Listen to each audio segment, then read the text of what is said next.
Toothless and unprofessional, ये दो term use किया गया है फॉर्मर श्रीलंकन कैप्टन अर्जुन रणतुंगा के द्वारा। आप जो मेरे पीछे फोटो देख रहे हैं ये उससे ही रिलेटेड है। जी हां, जब बात हुई एसीसी के डिसीजन लेने की, जब बात हुई आईसीसी के डिसीजन लेने की रिजर्व डे के ऊपर, जब इंडिया वर्सेस पाकिस्तान का एक मैच होता है उसमें बारिश हो जाती है और उसके बाद जब एक रिजर्व डे का 11th आवर में घोषणा कर दी जाती है, मतलब आखिरी समय में यह घोषित कर दिया जाता है कि इंडिया और पाकिस्तान के मैच के लिए एक रिजर्व डे दिया जाएगा, तो हर तरफ यह डिसीजन हो जाता है, हर तरफ कहीं ना कहीं यह क्रिटिसिज्म स्टार्ट हो जाता है कि आखिर ऐसा क्यों कि इंडिया और पाकिस्तान के लिए ही सिर्फ रिजर्व डे रखा गया है।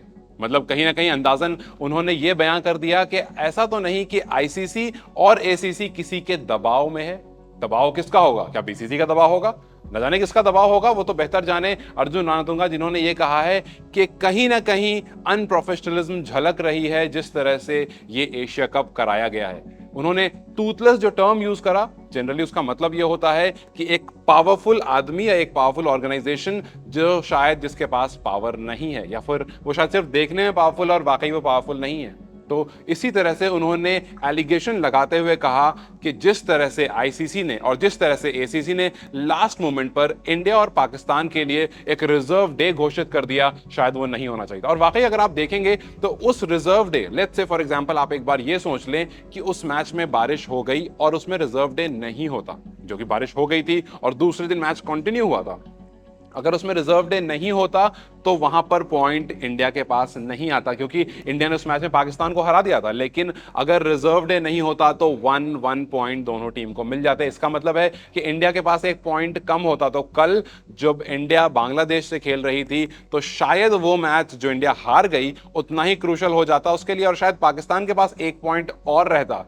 तो पूरी जो इक्वेशन है एशिया कप की वो बदल जाती, सिर्फ एक रिजर्व डे की वजह से शायद वो कुछ और हो गई। और ऐसा नहीं है कि सिर्फ रणतुंगा इस बारे में बात कर रहे हैं, श्रीलंकन कोच भी इस बारे में बात करी, कहीं ना कहीं बांग्लादेश कोच, बांग्लादेश प्लेयर और ढेरों लोगों ने इस बारे में बात करी। और बात तो उठ करके ये भी आई कि ये इंडिया और पाकिस्तान जो आपस में बायलैटरल सीरीज नहीं खेलते हैं, कहीं ऐसा तो नहीं कि आपने एशिया कप के बहाने से बाकी जो टीम है बस उनको फॉर्मेलिटी के लिए इस ग्रुप में रखा था कि लास्ट में आपको इंडिया वर्सेस पाकिस्तान के 2-3 मैचेस देखने को मिल जाएं।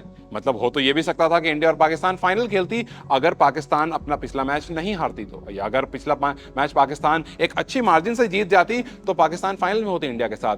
तो कहीं ना कहीं प्लानिंग कहीं ऐसी तो नहीं थी कि आपको इंडिया और पाकिस्तान को ही आमने सामने रखना था, क्योंकि शायद हर तरह से इंडिया और पाकिस्तान जब खेलती है तो फायदा होता है, चाहे वो मॉनेटरी फायदा हो या आप किसी भी तरह की बात करें या आप फैंस की बात करें। क्रिकेट में कहीं ना कहीं इंडिया और पाकिस्तान की जो राइवलरी है वो शायद और स्पोर्ट्स से काफी ज्यादा है। तो क्या वाकई ये रीजन था कि इसी वजह से रिजर्व डे को रखा गया था, या रिजर्व डे रखने का अगर आपके पास कोई और रीजन था तो ऐसा क्यों नहीं हुआ कि बांग्लादेश या फिर श्रीलंका या फिर किसी और टीम, नेपाल या किसी और टीम के लिए आपने रिजर्व डे नहीं रखा? क्या आप इन टीमों को इंडिया और पाकिस्तान से कमतर मानते हैं? इसका रीजन तो खैर हमें अब तक नहीं पता है। अगर आपको इसका रीजन पता है कि आखिर क्यों इंडिया और पाकिस्तान के बीच रिजर्व डे रखा गया था तो हमें जरूर बताएं, हमें कमेंट सेक्शन में इस बारे में लिखना जरूर बताएं।